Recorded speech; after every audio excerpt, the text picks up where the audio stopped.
All right, now there are different topics. So let's look at a couple of things that can help to reduce the pipetting environmental impact, an important topic for all of us, I'm sure. Pipettes are typically used for a long time, even more than 10 years or even more than that, I've seen. The manufacturing and logistical choices don't have such a large impact overall, though every bit counts, and reducing, for example, the packaging size can reduce the transportation impact quite significantly. Just make sure that the pipettes you've chosen, they have spare parts available, as well as the service and calibration. So they will function many, many years to come.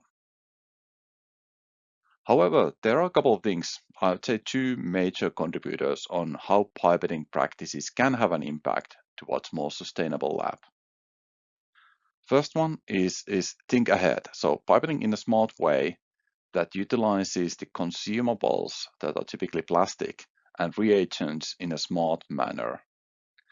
So plan ahead and, for example, do multi-dispensing and utilize the one consumable to fill the plate if possible. And then the second one is kind of obvious actually. Pipette the assays correctly the first time. So then you don't have to redo experiments. That's not only saving on the consumables and reagents and samples, but it's definitely saving a lot of time. And having a pipette tip combination that works perfectly definitely helps to perform the prep steps right the first time. Pipetting definitely is a repetitive task, so planning the work in a way that you can utilize the same consumables the maximum time. So use helpful features like multi-dispensing, pipetting all diluents in a sequence, so you can use one tip or one set of tips if you're using multi-channel pipette.